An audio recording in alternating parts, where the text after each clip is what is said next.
Hi! You may well be one of the people who's coming up to take a theory exam soon. And if you want some help with the kind of teaching content, do have a look at our website because we've got lots of material that covers everything you need to know for each of the grades. So if you want some teaching input, go onto the website, you'll find it there. And what I'm going to do in this short video is just talk about some of the practical things that might just help you in the exam room. And if you're starting off at, say, a grade 1 theory exam, one thing that would be incredibly helpful to you would be to be able to draw a sort of mini keyboard on the scrap paper that's given to you, so you can just see where the notes are. So when you're working out the answers to the questions, you'll be able to see where the notes are. And we've got a little video that just explains how to do that. You don't have to be a great artist to do it, but it will just explain how to do that. And it may be something that just helps you to visualize the keyboard. You'll be able to see where tones and semitones are, maybe be able to work out how to do scales or just check you've got those right, or maybe help with 1 or 2 intervals. So lots of things that drawing a keyboard would help you with.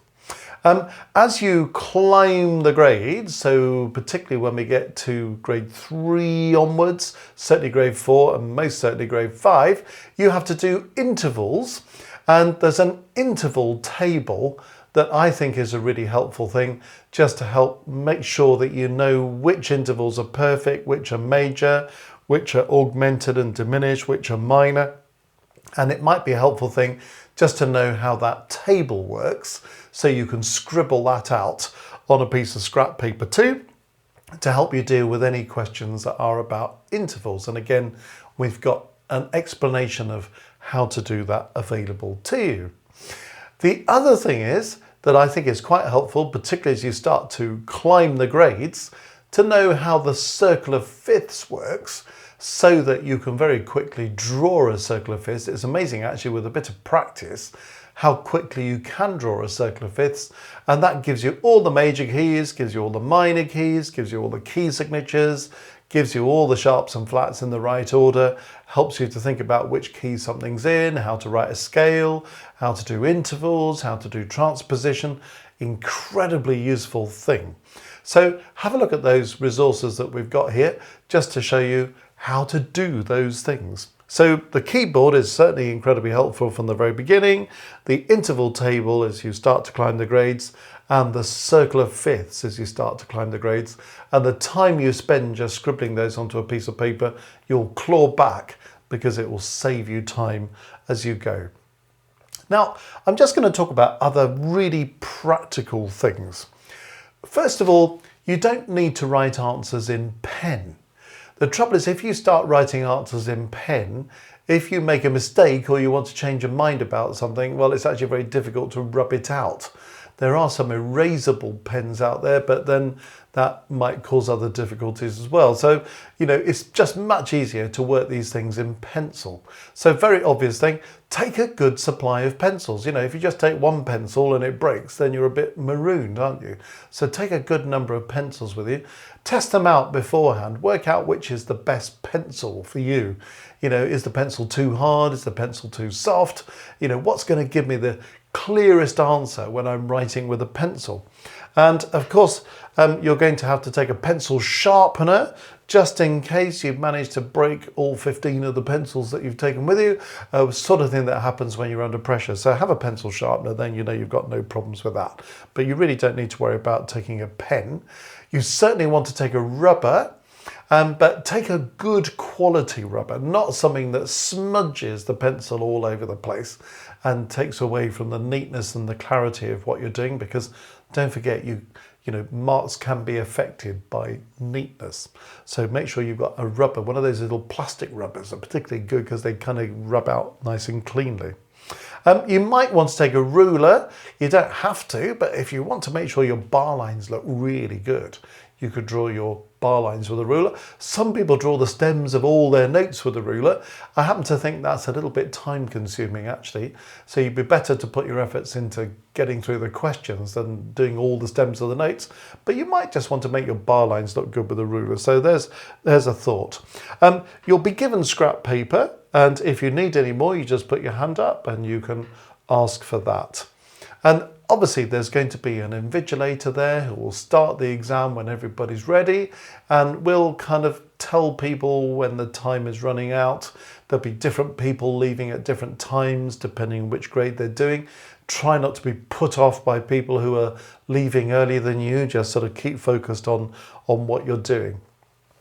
Now I'm going to say something that's really obvious now and possibly a little bit annoying, but it's something that all teachers say really. Read the question carefully. Read the question. RTQ. Read the question. Make sure you've really read the question carefully. You might even want to underline the key things. Make sure you've got every part of the question answered. You know, sometimes you find these questions have got lots of different parts to them, you know. So you look at the question and it says, write the scale. So you think, oh yeah, I've got to write a scale. But then what is the scale? Of A flat major. Okay, so don't write a minor scale, write a major scale. Make sure it is A flat major and not something else flat major or E sharp major or something, you know. What does it say next? It might ask you to write it in semibreve. So don't write it in crotchets or minims. It might ask you to write it one octave ascending, so don't write descending. You know, don't write 2 octaves if it's 1 octave. So making sure that you've got that sorted. Have we got the right kind of minor? You know, because if you write the melodic minor scale when you're being asked to write the harmonic minor scale, it's a great pity if you happen to know what those things are, but you just write the wrong thing. These are all things that lose people marks, not reading the question carefully or fully. So underline every part of the question so you make sure you've done that. And it's amazing how sometimes you get a little sort of extra thing tacked on the end that people just forget to do, and it's going to lose you some marks. You know, when you're doing filling up bars with notes, have you got the correct length of notes in each bar? Have we got an extra beat here or a beat missing there, that kind of thing? If you're transposing something as you climb the grades, is it asking you to transpose up or to transpose down? You know, we got this absolutely clear. When you're writing something in an alto or a tenor clef from grades 4, 5 upwards, you know, actually, have you got the notes in the correct octave? You know, things like this, so easy to just kind of know about, but get the wrong answer. So make sure you're really reading the question and thinking through the implications of all these things. I mean, how you want to tackle a paper is something that's worth thinking about. Lots of people just start with question 1 and work on through the paper until they've finished it. That's a perfectly reasonable way of doing it. You may actually have a favourite question. You may think, I really like the question on this. And you may want to get that one done first because you know you're confident at it and you can get that question out of the way. And then maybe the things you're less sure about, you'll have more time for later on. But you can try your strategy and see how you get on with these things. Anything you can't do, don't sit there for half an hour trying to work out the answer to something that may only be worth 1 mark. You know, if you're looking at it thinking, I just don't know the answer to that, one thing you can do is just put a little asterisk in the left-hand margin saying something really obvious that you can obviously rub out later if you want to, but it will just remind you that when you've finished doing the paper, you need to come back to these asterisk moments and have another think about them. But sometimes they're best left to the end. So you think, oh great, I've got 10 minutes now. I can just really think through, what is this asking me to do? And it's funny as well how sometimes you look at a question and think, oh my goodness, I don't know the answer to that. You leave it, you come back to it later and suddenly it hits you and you think, oh, I know what they're asking me to do here. So that may happen to you there. And of course, the best way to prepare yourself with these things is to work past papers. Lots of experience in working past papers. So you get used to the kind of questions, you get used to reading all the parts of the questions and tackling them. You get used to how much time does it take. Do I find it easy to finish a paper in the time I've got? Or actually, have I run out of time? Or am I a bit pushed for time? And if you do run out of time, well, have a little think about what's taking me time? Where do I need to speed up? Maybe a bit more work in that area will enable me to get the answer a little bit faster. If you finish the whole paper in 10 minutes and it's a 3-hour exam, that's also telling you something like actually you're going too quickly and you've probably not done things right or probably not answered everything properly. So, working through past papers, apart from making sure you've got the knowledge, gives you experience in pacing the exam, dealing with the kinds of questions you've got and working out how you want to tackle things. So, you don't have to do everything necessarily in the order of the exam, but do make sure you've answered every question. And you sometimes see great big things saying, now turn over, and people forget to turn over. So, is there a question on the back page? Make sure we've turned all the pages of the paper and answered everything there. And if you really don't know the answer to something, you might as well guess, because it's probably not going to go against you really. But if you leave it blank, obviously it's not going to get any marks. And I'm thinking particularly about things like Italian terms, what does this word mean? So you look at this word, it says moderato, and you think, never heard of it.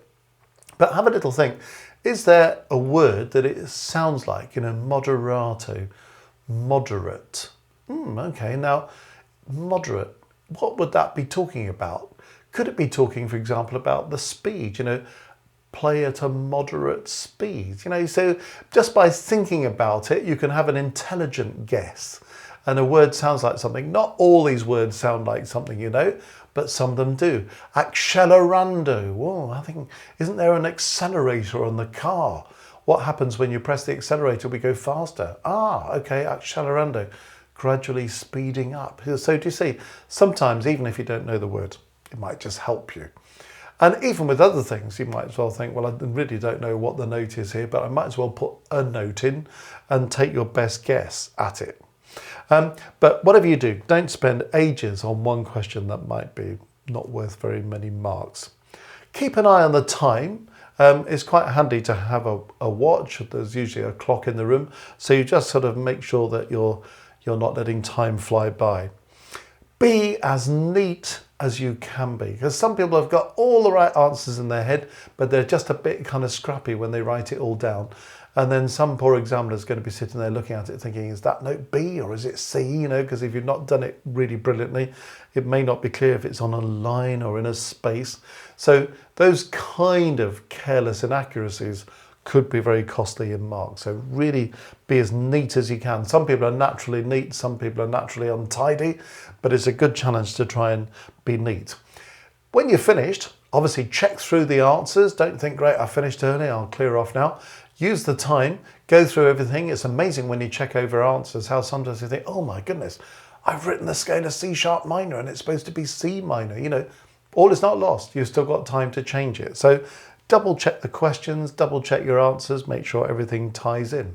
And look over for details like, are the stem directions in the correct order?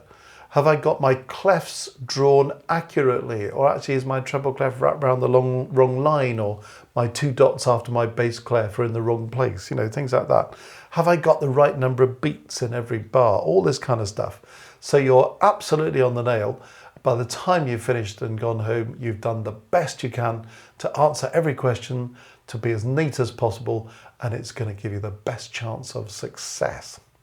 So, if you want to know some of these details about drawing keyboards and doing the interval table, how to do the circle of fifths, well, you can have a look at all that. It's all on the website, so just go there and you can find a completely free resource with all this on it. And if you are preparing for an exam sometime soon, the very best of luck to you. If you want some help, have a look on the website. There's all the material for each grade there that you're going to need. If you want somebody to mark a paper for you, you can get in touch and we can organise that for you to give you an idea how it's going and give you some feedback on the answers that you've given. But when it comes to the day, try and enjoy it. Concentrate as much as you can. Make sure you're fully equipped in all the ways that we've talked about, and the very best of luck for a successful outcome.